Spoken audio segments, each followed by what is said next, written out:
As the fall sports season winds down, the winter season is just getting started. Welcome to another episode of the Left Bench TV. I'm Zach Solon. The football players are enjoying their off-season, and for graduating seniors, they're preparing for life after college. Alex Flum is in the studio now with former Maryland tight end and defensive lineman Andrew Isaacs. Alex? Hello and welcome to another edition of the Left Bench TV Overtime. I'm Zach Solon here at the Xfinity Center, where the top 10 ranked Maryland women's basketball team just suffered a devastating loss to the unranked Purdue Boilermakers 75-65, bringing an end to their 7-game win streak.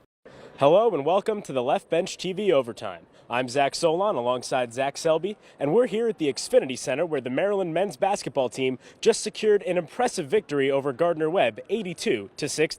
Terps win in walk-off fashion here tonight at Maryland Softball Stadium. For the Left Bench TV Overtime, I'm Zach Solon alongside Carly Haynes. It was a chilly Friday night, but the Terps won it under the lights.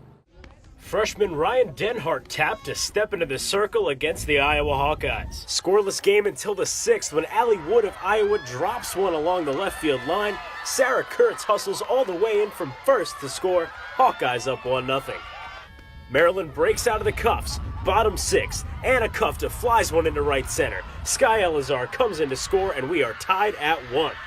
Free softball as the game heads into extras. Terps put their rally caps or rally visors on. Sydney Golden into pitch, and she shuts down the Iowa offense. Bottom of the 11th, Anna Kufta lays down a bunt to put runners on second and third. Bridget Nordberg hits a walk-off single, and the Terps celebrate a 2-1 victory. The Maryland wrestling team finished its regular season with a disappointing 5-12 record, but 3 Terps are headed to the NCAA Championships in Cleveland, which starts Thursday. Junior heavyweight Yosef Hamida and redshirt juniors Alfred Bannister and Ryan Deal will represent Kerry McCoy's squad over in the land. Be sure to follow the Left Bench for all the action. Thanks, Rachel. Sean, the Maryland women's basketball team had an uncharacteristic 3-game skid last week, but they picked back up yesterday with a nice win against Nebraska. What changed for them? And now Big Ten tournament coming up this week. Terps locked up the 2 seed. How big is that? All right, thanks, Sean. Be sure to keep up with Sean Mahoney's coverage as Maryland women's basketball heads into the Big Ten tournament. Rachel and Brendan, back to you. At number 4, we'll head to Capital One Field, where Bubba Fairman was showing off his 6-stick tricks, scoring this goal against Albany. Here's another look at the freshman. For number 2, we'll head to the baseball diamond. Marty Costas, there he is with that go-ahead game-winning single. He's pumped up. Terps go on to win the weekend series against Bryant. The Maryland wrestling team kicked off its season last Thursday with the annual Red vs. Black Wrestle-Offs. The wrestlers squared off against their own teammates to prepare for their upcoming matches. It's tough to wrestle your teammates, always tough to wrestle the guys who wrestle every day in the room, but I think they came out, did a good job, put on a good show for the fans, and got to learn a few things about themselves and ready for Rutgers in a couple. After finishing 2-16 last year with an 0-9 record in Big Ten matchups, the Terps will look to improve with their 11 returning starters and 12 true freshmen. They definitely put on a show, made us all look pretty good. I think that my freshman class this year is we're all a bunch of hard workers. We'll see how these spots go out, but I think our team's looking strong right now and looking like we're going to improve this year. So. The night consisted of 3 exhibitions and 6 main matches to help determine the team starters to begin the season.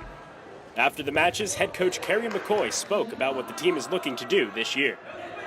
Most cliche goals would be better than last year, always looking to get better. They've got some individual goals, some team goals.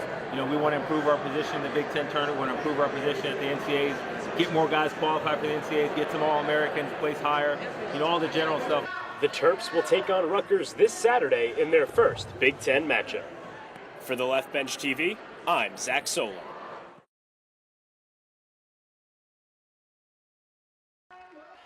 10 close teammates, 1 commanding coach, and another impressive season. The Maryland women's basketball team finished with a 26-8 record and saw their season come to an end with a second-round loss to NC State in the NCAA tournament. Although they missed out on the Big Ten title for the first time since joining the conference, the team overcame a short roster and mid-season injuries to earn their 8th straight tournament bid.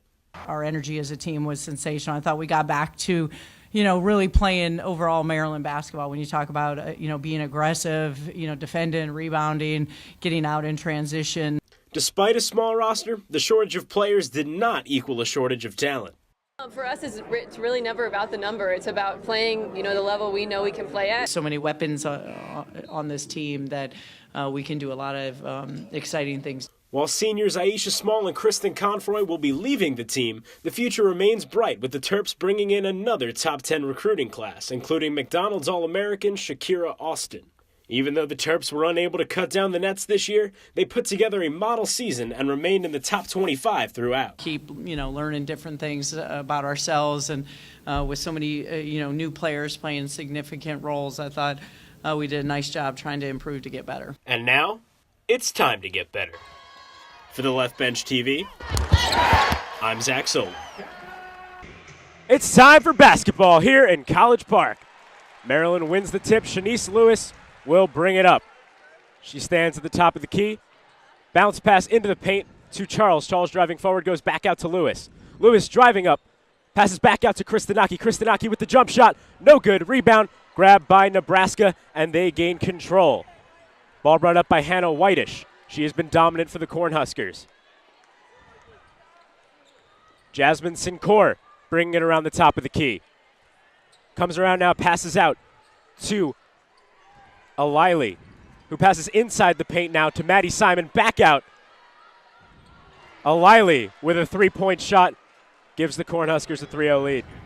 Good shot there by Nebraska. Good ball movement. They didn't really have anything at first. Were able to find an open shot. Maryland brought up again the ball now. Confroy inside the paint. They bring it back out now to Lewis. Shanice Lewis, the point guard, has been doing an excellent job for Maryland. She takes a jump shot and misses again. The rebound taken by Jones, and she gets fouled going up for the layup, and we'll have our first 3 free throws of the game. And that's something Maryland's going to need. A lot of guards out there who are might be settling for jump shots if they can't find anything. Stephanie Jones dominates the paint, get the rebounds, get fouled, get to the free throw line. That's something the Terps will be looking for early in this game. Terps have had luck with the free throws all year. Stephanie Jones will be shooting two. Her first shot is good, giving Maryland their first point of the game. 8:55 left here in the first quarter. Maryland taking on Nebraska. Jones' second shot is no good. Rebound grabbed by Sincor of Nebraska. Nebraska brings it up now. Alili, the point guard, out to Simon. Back to Sincor and now to Whitish. Whitish at the top of the key, no. Back out to Sincor and in to Kane. And the ball goes out of bounds and stays with Nebraska. Good defense there by Maryland, using their length really to disrupt the Nebraska passes. Whitish to inbound, and it's grabbed by Shanice Lewis, who drives down and nails the layup. That's just what Maryland needs. Points off turnovers, get some scoring, get out and open the space, no set offense. And now Nebraska with a three-point shot and can't make it. Rebound grab by Nebraska, and there's a foul on the floor, headed Maryland's way. Maryland really showing their defensive power here, drawing the offensive foul from Nebraska and getting the ball back on their side. Coach Brenda Fries loving the intensity to start the game. Maryland coming out playing with a purpose here tonight. Confroy inbounds to Lewis. Lewis driving up at the top of the key. Looks at a three-pointer, passes back out to Confroy at the top. Into Jones. Jones with the jump shot, and it's good. 5-3 Maryland. Not usually a shot Stephanie Jones will take, but the Nebraska defense was giving it to her. She put it up. Whitish bringing it up. Now into Alili. Back to Whitish at the top of the key. Into Simon. Now back to Whitish. Looks for the three-pointer. No good. Rebounded by Kyla Charles. Charles nails the jump shot. Another 2 points for Maryland. Maryland hitting their shots early is key. They've been playing from behind a bunch of games, not really used to that. They can build a lead early. It's going to be tough to stop them. Nebraska working quickly on offense. Simon with the shot, no good. Brought back up by Kyla Charles. She goes to Shanice Lewis, who looks for the three ball and airballs it, but Kristen Confroy grabs the rebound. The senior hoping to have a big game today. She has been a major player for the Terps. Now Stephanie Jones in the box. No look, back out to Confroy on the outside. Confroy driving through the defense. And she ends up in a jump ball situation. Possession, Nebraska. That rebound by Confroy, that's something so underrated about her game during her 4 years here. Yeah, she's a great three-point shooter, but she really does a ton of extra stuff for the Terps. That's right. Sincor now over to Whitish at the top of the key for Nebraska. Nebraska down 7-3 here, just under 7 minutes left in the first quarter. O'Leary now to Whitish. Whitish for three, and it's good. Maryland working quickly on offense. Kyla Charles looks for the layup, doesn't have it, can't draw the foul. Nebraska grabs the rebound. Hannah Whitish bringing it up. And it's grabbed by Eliana Kristanaki. A nice steal and a turnover. Maryland now, Kristanaki bringing it up. You don't see this a lot, but she can hit her three-pointers. She now passes to Lewis, who looks for the three, and she's got it. Good offense there by Maryland. Find the open shooter. Both teams a little sloppy in the fast break. Maryland slowed it down. Half-court offense worked well there. Shanice Lewis already with 5 points already in this game. Now Nebraska, Sincor looking for a jump shot, doesn't have it. Rebounded by Kristanaki. Kristanaki, the Florida transfer from Athens, Greece. Bringing it up to the top of the paint. Out to Lewis, now into Kyla Charles. Right under the basket, looks for the jump shot. Doesn't have it, rebounded by Jones. Stephanie Jones, the height for Maryland, grabbing a lot of rebounds. Now Confroy for three, and it's good. Her first points of the game. Nebraska calls timeout. Maryland with a 13-6 lead. 5:45 left in the first quarter. We'll be right back here on WMUC Sports. Welcome back here on the Maryland Baseball Network. Zach Solon, Jared Bellman, Terps Army Game 2 here at Bob Turtle Smith Stadium. We're here in the top of the fourth inning. Tyler Blome for the Terps back on the mound. First batter of the inning for the Black Knights will be catcher John Rosoff. The first pitch is down in the dirt for ball one. Some rain starting to fall here in College Park.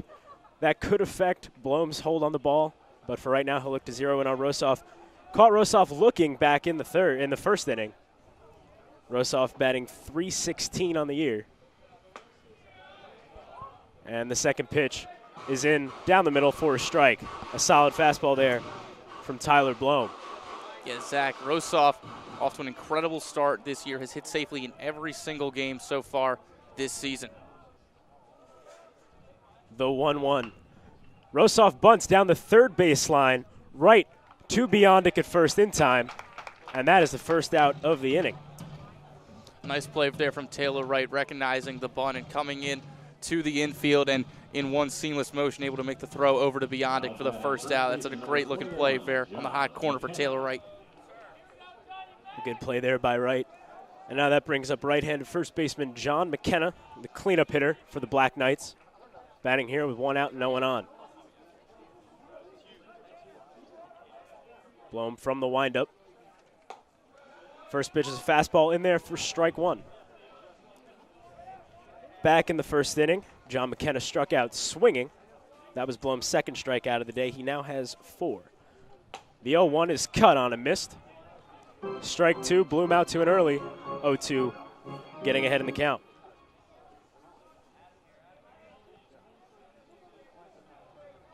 McKenna batting .304 on the year. Has gotten on base in a third of his plate appearances. And he gets hit there in the elbow, just above the elbow guard. Looks to be in some pain. Umpire checking it out. Looks like the hit was actually on the wrist. And that will give John McKenna his first on-base appearance of the day. He will take first base. Yeah, as soon as that ball came in, it came in hard on McKenna on his inside shoulder, and now getting looked at by one of the Army trainers. It's that left wrist. You can see him immediately wincing in pain. I heard it come off the wrist there. Not a lot of players like to wear guards right under their batting gloves. It looks like he's okay. He'll stay in the game, take first base. And even less players like to get hit in the wrist. Yes. So that will bring up left fielder Matt Hudgens for Army. Hudgens also hitting over 300 so far through the 5 games the Black Knights have had this season. Hudgens hitting from the left side. Bloom, the lefty, deals. Fastball in for strike one, the count 0-1. Bloom has really settled in here in these recent innings after giving up his first 2 hits to his first 2 batters of the game back in the first. Gives a couple of looks to McKenna. Deals the 0-1. just outside for a ball. You know, Zach, it's interesting. Hudgens led the Patriot League last year in walks, yet to draw a base on balls yet this season. Usually a very patient hitter. And that ball is swung on into left field, curves, but it is fair. Costas chasing it down. They're waving McKenna around to head home. It looks like he will score. Costas misses the cut. And that is going to be an RBI double for Matt Hudgens, giving Army the 1-0 lead and their first run of the game. Yeah, that is great heads-up base running there from John McKenna. Did not stop running as soon as that ball was hit in the air. A great curve on it, too. Hudgens able to just place it right down the left field line, and Costas had a little trouble fielding it, got up on it to his cutoff man, Taylor Wright, but not quite in time. Is great heads-up base running from John McKenna, and the Black Knights are up 1-0. The wind here definitely playing a factor, blowing out to left field. That ball curved, almost thought it was going to go foul, bounced just fair down the left field line. Costas missing the cut with the throw, and that allows Army to score a run. The first pitch to Anthony Crompton is inside for a ball.